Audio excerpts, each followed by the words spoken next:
On tomorrow's show, we're going to talk about why Rachel Maddow is so terrible, but today will be a great lead into that show.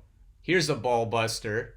From the Gray Zone, leaked docs expose massive Syria propaganda operation waged by Western government contractors and media. What we already know from previous shows is that this is a massive operation waged by our intelligence agencies. We've already explained how Russiagate is a collusion between the government and media, not to mention the huge tech companies that were funded by the government and controlled by the government.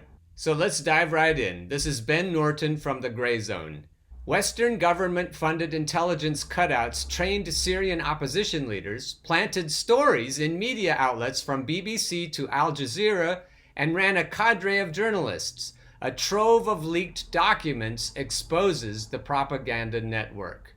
A few days after this article was published, the authenticity of these leaked materials was indirectly confirmed by the British government, which reported that hundreds of Foreign Office documents detailing its Syria propaganda operations were hacked in an alleged cyber attack.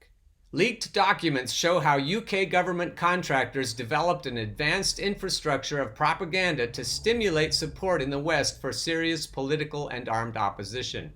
Virtually every aspect of the Syrian opposition was cultivated and marketed by Western government-backed public relations firms, from their political narratives to their branding, from what they said to where they said it. The leaked files reveal how Western intelligence cutouts played the media like a fiddle, carefully crafting English and Arabic language media coverage of the war on Syria to churn out a constant stream of pro-opposition coverage. US and European contractors trained and advised Syrian opposition leaders at all levels, from young media activists to the heads of the parallel government in exile. These firms also organized interviews for Syrian opposition leaders on mainstream outlets such as BBC and the UK's Channel 4. So this is me talking. Again, when we get to Rachel Maddow tomorrow, you're going to understand a lot of the reasoning behind her spate of Russiagate stories.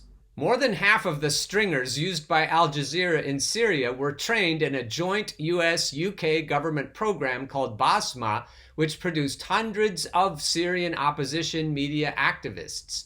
Western government PR firms not only influenced the way the media covered Syria, but as the leaked documents reveal, they produced their own propagandistic pseudo-news for broadcast on major TV networks in the Middle East, including BBC Arabic, Al Jazeera, Al Arabiya, and Orient TV. These UK-funded firms functioned as full-time PR flacks for the extremist-dominated Syrian armed opposition. One contractor, called Incostrat, said it was in constant contact with a network of more than 1,600 international journalists and influencers and used them to push pro-opposition talking points. Another Western government contractor, ARK, crafted a strategy to rebrand Syria's Salafi jihadist armed opposition by softening its image. ARK boasted that it provided opposition propaganda that aired almost every day on major Arabic language TV networks. Virtually every major Western corporate media outlet was influenced by the UK government-funded disinformation campaign exposed in the trove of leaked documents, from the New York Times to the Washington Post, CNN to the Guardian, the BBC to BuzzFeed. Not to mention Rachel Maddow's MSNBC. The files confirm reporting by journalists including the Gray Zone's Max Blumenthal on the role of ARK, the US-UK government contractor in popularizing the white helmets in Western media. ARK ran the social media accounts of the White Helmets and helped turn the Western-funded group into a key propaganda weapon of the Syrian opposition. The leaked documents consist mainly of material produced under the auspices of the UK Foreign and Commonwealth Office. All of the firms named in the files were contracted by the British government, but many also were running multi-donor projects that received funding from the governments of the United States and other Western European countries. In addition to demonstrating the role these Western intelligence cutouts played in shaping media coverage, the documents shine light on the British government program to train and arm rebel groups in Syria. Other materials show how London and Western governments worked together to build a new police force in opposition-controlled areas. Many of these Western-backed opposition groups in Syria were extremist Salafi jihadists. Some of the UK government contractors whose activities are exposed in these leaked documents were in effect supporting Syria al-Qaeda affiliate Jabhat al-Nusra and its fanatical offshoots. The documents were obtained by a group calling itself Anonymous and were published under a series of files entitled OP-HMG, Her Majesty's Government, Trojan Horse, From Integrity Initiative to Covert Ops Around the Globe, Part 1, Taming Syria. The unidentified leakers said they aimed to expose criminal activity of the UK's FCO and secret services, stating, "We declare war on the British neo-colonialism." The Grey Zone was not able to independently verify the authenticity of the documents. However, the contents tracked closely with reporting on Western destabilization and propaganda operations in Syria by this outlet and many others. And again, after this article was published, the UK government told Middle East Eye that Foreign Office documents concerning the work of its contractors in Syria had been hacked and published online. UK Foreign Office and military wage media war on Syria. A leaked UK Foreign and Commonwealth Office report from 2014 reveals a joint operation with the Ministry of Defense and the Department for International Development to support strategic communications, research, monitoring, and evaluation and operational support to Syrian opposition entities. The UK FOC stated clearly that this campaign consisted of creating network linkages between political movements and media outlets by the building of local independent media platforms. The British government planned mentoring, training, and coaching for enhanced delivery of media services, including digital and social media. Its goal was to provide PR and media handling trainers, as well as technical staff such as cameramen, webmasters, and interpreters, along with the production of speeches, press releases, and other media communications. An additional 2017 government document explains clearly how Britain funded the selection, training, support, and communications mentoring of Syrian activists who share the UK's vision for a future Syria and who will abide by a set of values that are consistent with UK policy, meaning that they're evil as fuck. This initiative entailed British government funding to support Syrian grassroots media activism within both the civilian and armed opposition spheres and was targeted at Syrians living in both extremist and moderate opposition-held territory. In other words, the UK Foreign Office and military crafted plans to wage a comprehensive media war on Syria.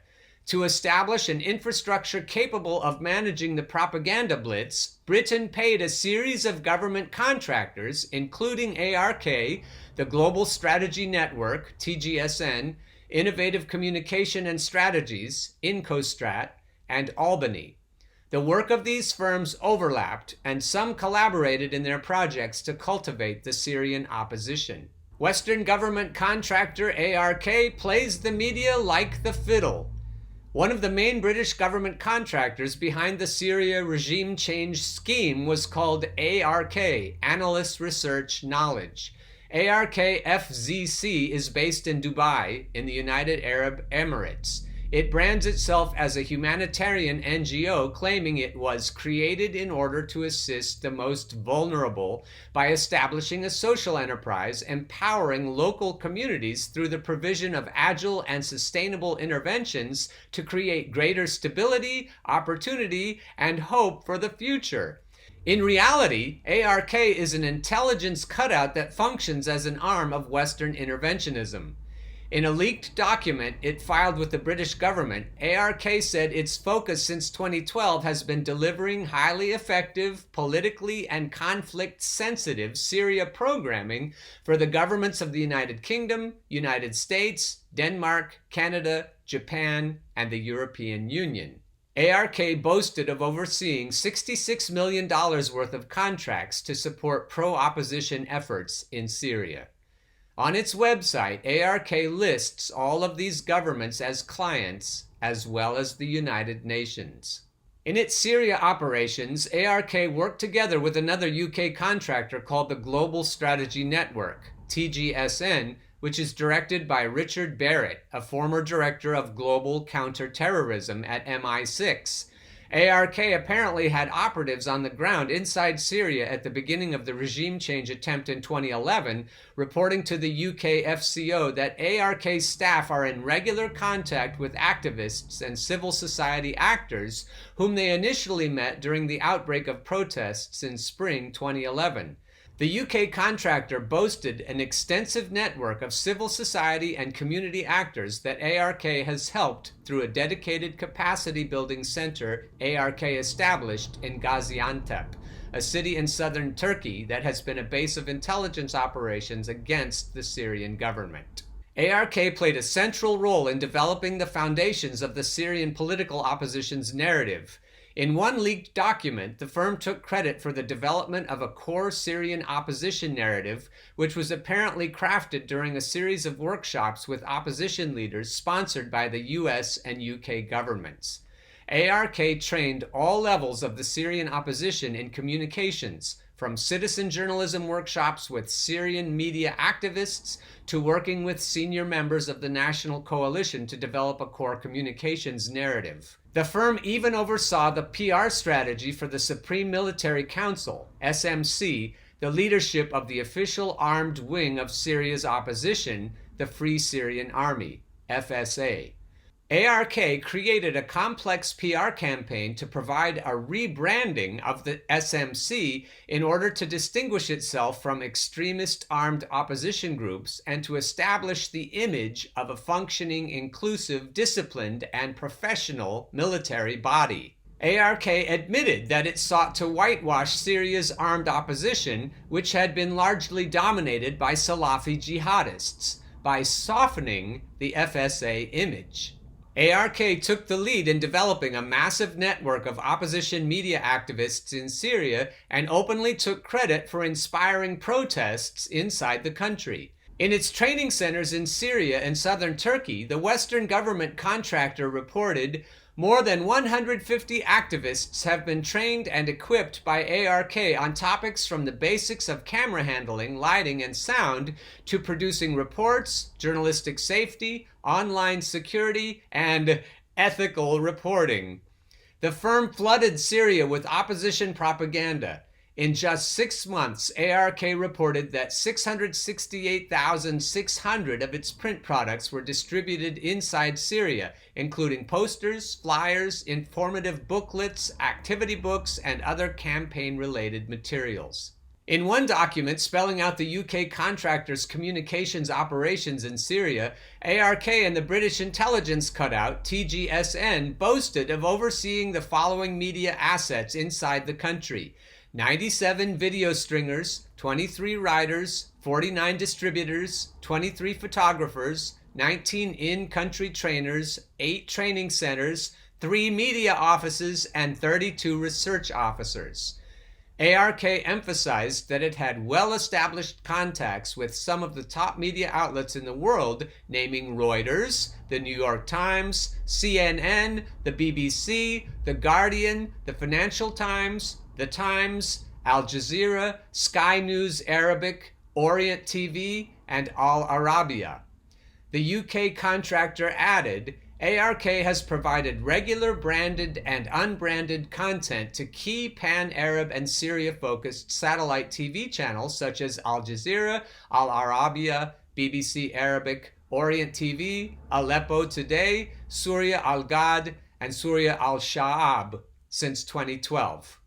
ARK products promoting HMG, Her Majesty's Government, priorities by fostering attitudinal and behavioral change are broadcast almost every day on pan-Arab channels, the firm bragged.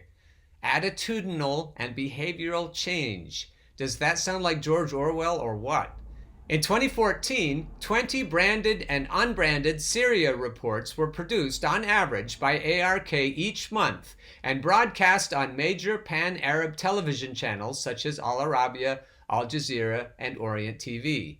ARK has almost daily conversations with channels and weekly meetings to engage and understand editorial preferences, the Western intelligence cutout said. The firm also took credit for placing 10 articles per month in pan-Arab newspapers such as Al-Hayat and Asharq al-Awsat. US-UK program Basma cultivates Syrian media activists. The Syrian opposition media war was organized within the framework of a project called Basma. ARK worked with other Western government contractors through Basma in order to train Syrian opposition activists. With funding from both the US and UK governments, Basma developed into an enormously influential platform. Its Arabic Facebook page had over 500,000 followers, and on YouTube it built up a large following as well. Mainstream corporate media outlets misleadingly portrayed Basma as a Syrian citizen journalism platform or a civil society group working for a liberatory, progressive transition to a new Syria. In reality, it was a Western government astroturfing operation to cultivate opposition propagandists. And Rachel Maddow is one of the chief propagandists. So if you still listen to mainstream media after you know all of this, I don't know why. Back to the story. 9 of the 16 stringers used by Al Jazeera in Syria were trained through the US-UK government's Basma initiative, ARK boasted in a leaked document.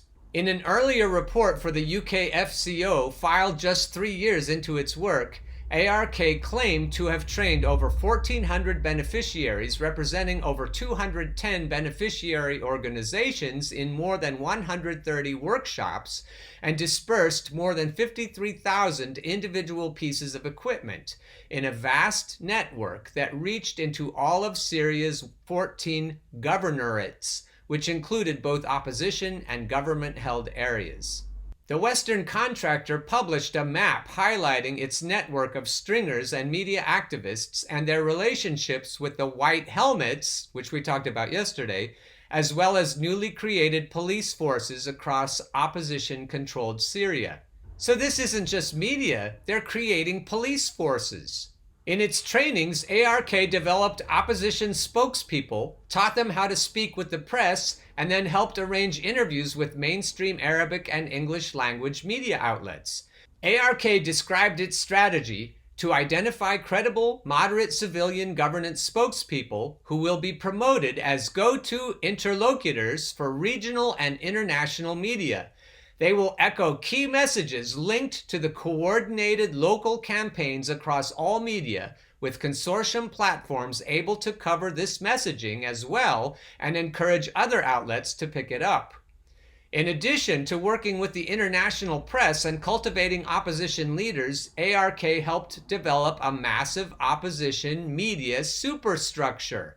ARK said it was a key implementer of a multi-donor effort to develop a network of FM radio stations and community magazines inside Syria since 2012. The contractor worked with 14 FM stations and 11 magazines inside Syria, including both Arabic and Kurdish language radio. To propagate opposition broadcasts across Syria, ARK designed what it called Radio in a Box, RIAB, kits in 2012. The firm took credit for providing equipment to 48 transmission sites. ARK also circulated up to 30,000 magazines per month. It reported that ARK-supported magazines were the 3 most popular in Aleppo City, the most popular magazine in Horn City, and the most popular magazine in Qamishli. A Syrian opposition propaganda outlet directly run by ARK called Mubader developed a huge following on social media, including more than 200,000 likes on Facebook. ARK printed 15,000 copies per month of a high-quality hard copy Mubader magazine and distributed it across opposition-held areas of Syria. The British contractor TGSN, which worked alongside ARK, developed its own outlet called the Revolutionary Forces of Syria Media Office, RFS, a leaked document shows. This confirms a 2016 report in the Gray Zone by contributor Rania Kalek, who obtained emails showing how the UK government-backed RFS media office offered to pay one journalist a staggering $17,000 per month to produce propaganda for Syrian rebels. Another leaked record shows that in just 1 year, in 2018, which was apparently the final year of ARK's Syria program, the firm billed the UK government for a staggering 2.3 million British pounds. This enormous ARK propaganda operation was directed by Firas Bouderi, who had previously served as the Syria director for the UK-based international NGO Save the Children. 40% of ARK's Syria project team were Syrian citizens, and another 25% were Turkish. The firm said its Syria team staff had extensive experience managing programs and conducting research funded by many different governmental clients in Lebanon, Jordan, Syria, Yemen, Turkey, the Palestinian territories, Iraq, and other conflict-affected states. They should just say other places that the US wants to fuck with. Western contractor ARK cultivates white helmets to keep Syria in the news. The Western contractor ARK was a central force in launching the White Helmets operation. The leaked documents show ARK ran the Twitter and Facebook pages of Syria Civil Defense, known more commonly as the White Helmets. ARK took credit for developing an internationally focused communications campaign designed to raise global awareness of the White Helmets teams and their life-saving work. ARK also facilitated communications between the White Helmets and the Syria campaign, a PR firm run out of London and New York that helped popularize the White Helmets in the United States.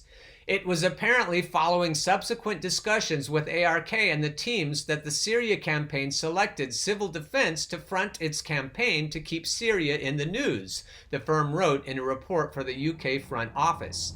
With ARK's guidance, TSC, the Syria campaign, also attended ARK's civil defense training sessions to create media content for its #White Helmets campaign, which launched in August 2014 and has since gone viral, the Western contractor added. In 2014, ARK produced a long-form documentary on the White Helmets titled Digging for Life, which was repeatedly broadcast on Orient TV. While it was running the White Helmet social media accounts, ARK bragged that it was boosting followers and views on the Facebook page for Idlib City Council. The Syrian city of Idlib was taken over by al-Qaeda affiliate Jabhat al-Nusra, which then went on to publicly execute women who were accused of adultery. While effectively aiding these al-Qaeda-aligned extremist groups, ARK and the British intelligence cutout TGSN also signed a document with the FCO hilariously pledging to follow UK guidance on gender sensitivity and ensure gender is considered in all capacity building and campaign development, setting the stage for lawfare on Syria. Another leaked document shows the Western government-backed firm ARK revealing that back in 2011 it worked with another government contractor called Samota to help develop the Syrian Commission for Justice and Accountability, SCJA, in 2014. SCJA changed its name to the Commission for International Justice and Accountability, CIJA. The Gray Zone exposed CIJA as a Western government-funded regime change organization whose investigators collaborated with al-Qaeda and its extremist allies in order to wage lawfare on the Syrian government. ARK noted that the project initially worked with seed funding from the UK conflict pool to support investigative and forensic training for Syrian war crimes investigators, and has since grown to become a major component of Syria's transitional justice architecture. Since the US-European Union and their Middle East allies lost the military phase of their war on Syria, CIJA has taken the lead in trying to prolong the regime change campaign through lawfare. Incostrat creates media network, helps them interview al-Qaeda. In the leaked documents, another UK government contractor called Innovative Communications Strategies, Incostrat, boasted of building a massive network of over 1,600 journalists and key influencers with an interest in Syria. Incostrat stressed that it was managing and delivering a multi-donor project in support of UK foreign policy objectives in Syria, specifically providing strategic communication support to the moderate armed opposition.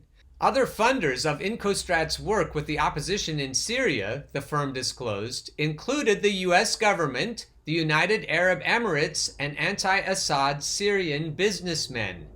Incostrat served as a liaison between its government clients and the Syrian National Coalition, the Western-backed parallel government that the opposition tried to create. Incostrat advised senior leaders of this Syrian shadow regime and even ran the National Coalition's own media office from Istanbul, Turkey.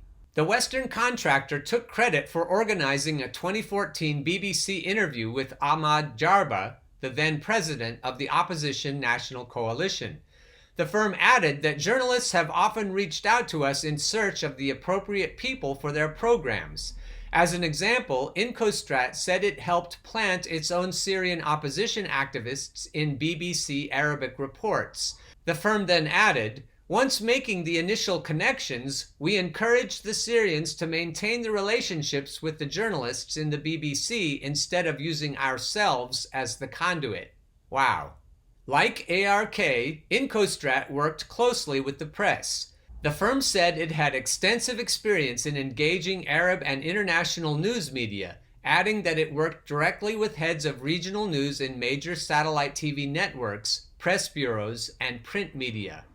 Key members of Incostrat have previously worked as Middle East correspondents for some of the world's largest news agencies, including Reuters, the Western contractor added. Also like ARK, Incostrat established a vast media infrastructure. The firm set up Syrian opposition media offices in Daraa, Syria, Istanbul and Reyhanli, Turkey, and Amman, Jordan. Incostrat worked with 130 stringers across Syria and said it had more than 120 reporters working inside the country, along with an additional 5 official spokesmen who appear several times a week on international and regional TV.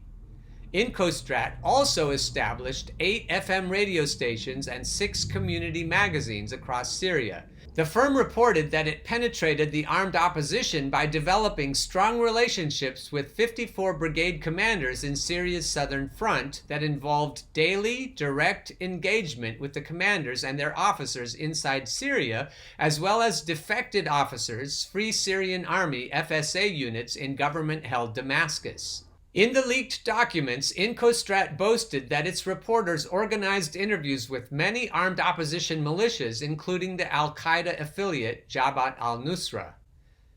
Don't just plant media stories, initiate an event to create your own scandals. In its media war on Damascus, Incostrat pursued a 2-pronged campaign that consisted of the following. A. Guerrilla campaign, used the media to create the event. B. Guerrilla tactics, initiate an event to create the media effect. Holy fuck! The intelligence cutout therefore sought to use the media as a weapon to advance tangible political demands of the Syrian opposition. In one case, Incostrat took credit for a successful international campaign to force the Syrian government to lift its siege of the extremist-held opposition stronghold of Homs. The Grey Zone contributor, Rania Khalek, reported on the crisis in Homs, which was besieged by Damascus after the far-right Sunni fundamentalists that controlled it began carrying out sectarian massacres against religious minorities and kidnapping Alawite civilians. We connected international journalists with Syrians living in besieged Homs, Incostrat explained. It organized an interview between Britain's Channel 4 and a doctor in the city, which helped raise international attention, ultimately leading to an end to the siege. In another instance, the UK contractor said it produced postcards, posters, and reports comparing the secular government of Bashar al-Assad to the fundamentalist Salafi jihadists in ISIS. Then it provided a credible Arabic English-speaking Syrian spokesperson to engage the media. The campaign was very successful, according to Incostrat. Al Jazeera America and The National published the firm's propaganda posters. The British contractor also organized interviews on the topic with the New York Times, the Washington Post, CNN, The Guardian, The Times, BuzzFeed, Al Jazeera, Syria al-Sham, and Orient. After regime change comes Nation Building, Inc. Incostrat has apparently been involved in numerous Western-backed regime change operations. In one leaked document, the firm said it helped to train civil society organizations in marketing, media, and communications in Afghanistan, Honduras, Iraq, Syria, and Libya. It even trained a team of anti-Saddam Hussein journalists inside Basra, Iraq, after the joint US-UK invasion. In addition to contracting for the United Kingdom, Incostrat disclosed that it has worked for the governments of the United States, Singapore, Latvia, Sweden, Denmark, and Libya. After NATO destroyed the Libyan state in a regime change war in 2011, Incostrat was brought in 2012 to conduct similar communications work for the Libyan National Transitional Council, the Western-backed opposition that sought to take power, coordinating with extremist militias, cooking news to reinforce the core narrative. The leaked documents shed further light on a UK government contractor called Albany. Albany boasted that it secured the participation of an extensive local network of over 55 stringers, reporters, and videographers to influence media narratives and advance UK foreign policy interests. The firm helped create an influential Syrian opposition media outfit called Enab Baladi, founded in 2011 in the anti-Assad hub of Daraya at the beginning of the war. Enab Baladi was aggressively marketed in the Western press as a grassroots Syrian media operation. In reality, Enab Baladi was the product of a British contractor that took responsibility for its evolution from an amateur-run entity into one of the most prominent Syrian media organizations. Albany also coordinated communications between opposition media outlets and extremist Islamist opposition groups by hiring an engagement leader who has deep credibility with key groups including North, Failaq ash-Sham, Jabha Shamia, Jaish Idlib al-Hur, Arar ash-Sham Center, Jaish al-Islam, Failaq al-Rahman, and South Jaish Tahrir. Many of these militias were linked to al-Qaeda and are now recognized by the U.S. Department of State and European governments as official terrorist groups. Unlike other Western government contractors active in Syria, which often tried to feign a semblance of balance, Albany made it clear that its media reporting was nothing more than propaganda. The firm admitted that it trained Syrian media activists in a unique newsroom process that called to curate news by collecting and organizing stories and content that support and reinforce the core narrative. In 2014, Albany boasted of running the Syrian National Coalition's communications team at the Geneva peace talks.